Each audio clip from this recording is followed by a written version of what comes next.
السلام عليكم مشاهدين، مرحبا بكم في شيوة عائشة.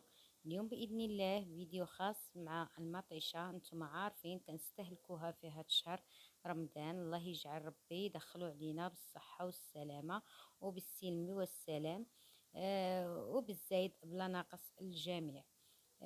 هنا كما كتشوفوا مطيشه اللي خديت كنت كنتقدا ولقيت هاد الهميزه وقلت علاش لا نشاركها. نتوما عارفين داز الغلا ديال المطيشه، الله يجعل ربي يصاوب لينا وليكم وللجميع يا ربي.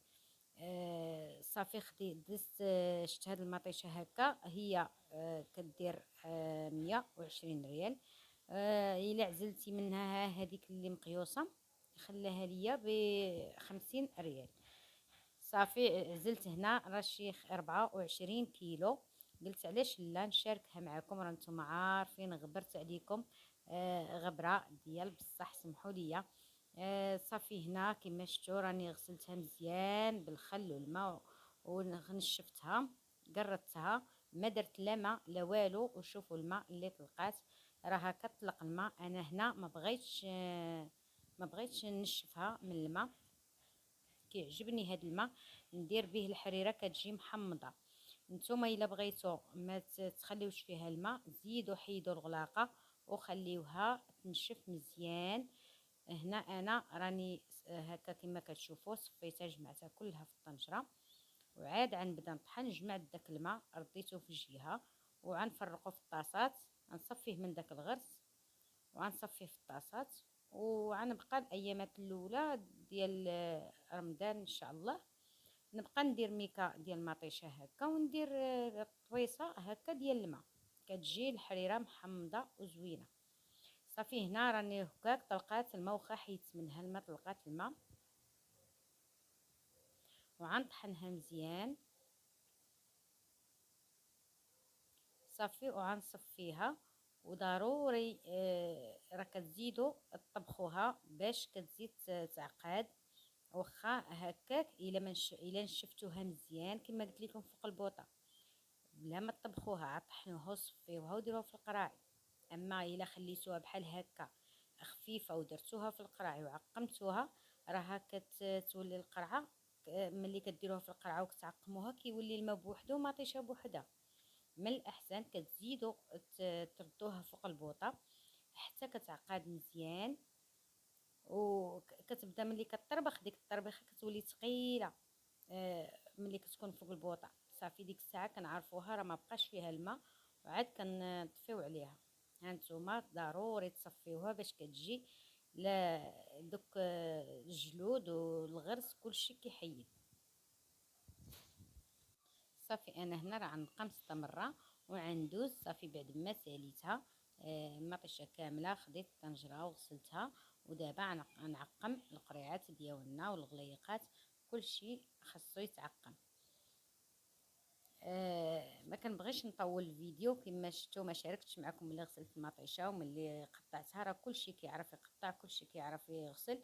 ما كنبغيش نطول الفيديو عليكم بزاف. صافي هنا بعد ما تعقموا مزيان كتخليوهم هكاك واحد 10 دقائق وصافي كتهزوهم. انا هنا راه طفيت البوطه باش ما تبقاش تطربخ وتحرقني. صافي كنفرش واحد الفيطه وكنقلب القراعي. وملي كتعقموا حتى الغلايق كديروا الغلاقه وكتحطوا عليها في الجنب ديالها القرعه باش كيدخل داك الهواء وكينشف لينا القرعه مزيان. خاصهم يكونوا القراعي ناشفين مزيان بحال هكا. نعقموهم بحال اليوم ونصايبو فيهم الغد الليل. صافي غنزيد القريعات اللي عندي والغليقات صافي وغنسد عليهم ونشعل البوطه ونخليهم يتيديروا مزيان. كما شفتوا هنا راني رديت المطيشه ما تشدات لياش ديك اللقطه. هنا راني طبخت المطيشه مزيان ماشي في اللي في الكاسرونه، اللي في الكوكوط. اللي في الكاسرونه نديرها ديال البيتزا كما كتشوفوا. راه نزيد عليها واحد الحفينه هكا ديال الزعتر غنحكو بينات يديا. وإلا كان عندكم مطحون من الاحسن. نزيد هنا واحد المعلقه ديال مطيشه الحك، وغنزيد شويه ديال البزار. الا كان البزار الابيض من الاحسن. نزيد واحد 2 معالق هكا ديال زيت العود، وغنزيد الملحه على حساب الذوق. وإلا كانت عندكم الفلفله حمراء بحال هكا ديك الشويه اللي عديروا به البيتزا، زيدوها معاه، سلقوها معاها من الديبار باش تعطي ديك الريحه ديال الفلفله، كتجي غزاله لاصوص. هنا كما شفتوا انا كانت عندي مطيشه كثيره ما درتش فيها الفلفله. صافي هنا غنبدا كنعمر هذيك اللي طبختها مزيان. كما كتشوفوا راها طبخات، ما بقاش فيها الماء في خطره، حيت كو درتها هكاك بالطحين المعلقه ديال الماء اللي كنت كنزيد كما قلت لكم غتجي جاريه في القرعه، كتولي الفوقاني ديالها كله ماء وكتجي جاريه وخصك القراعي بزاف. صافي هنا كما شفتوا خديت هاد المحقن وبديت كنعمر حتى غنعمرهم كاملين القريعات اللي عندي.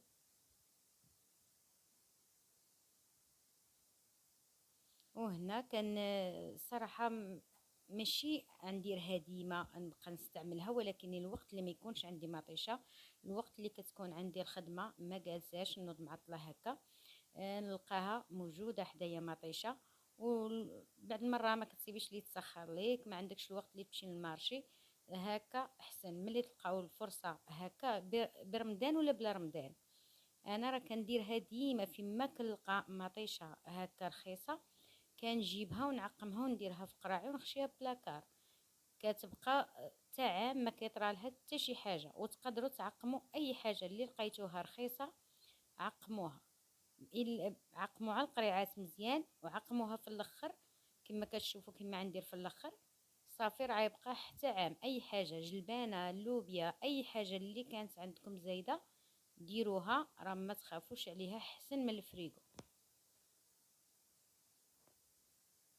صافي هذه اللي شاطت ليا، ما بقاوش عندي القراعي، غنديرها غير في بواطات وغنديرها باش الا سخرت يد ربي نبدا بهم هما الاولين، غنديرهم في الفريغو دوك الطاسات ونبدا بهم هما الاولين ان شاء الله.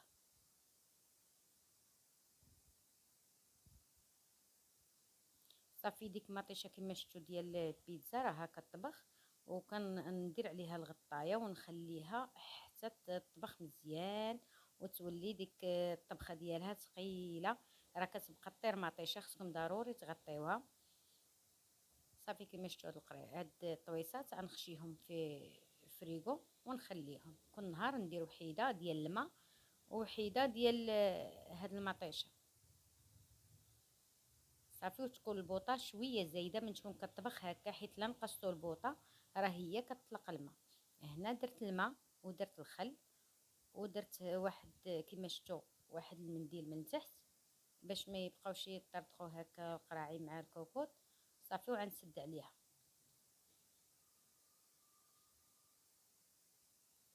صافي غنسد عليها وغندير ليها الصفاره واحد 20 دقيقه هكاك ونحل عليها.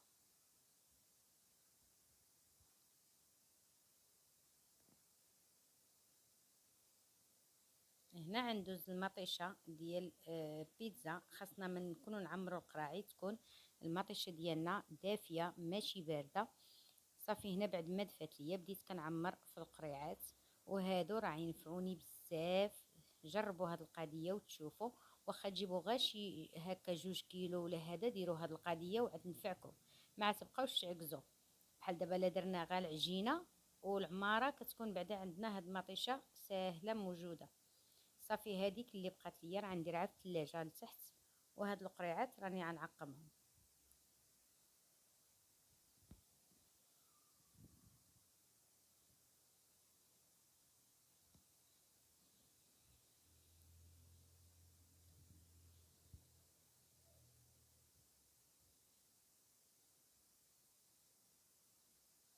صافي هاد الاخرين القريعات الاولين راهم حيدتهم ووليت زدت هادو ملي كتنطفيو على الكوكوط ما تنحلوش عليها وهي باقا سخونه حتى كتبرد واحد شويه، عاد تنحلو الكوكوط ونهزو القريعات ديالنا.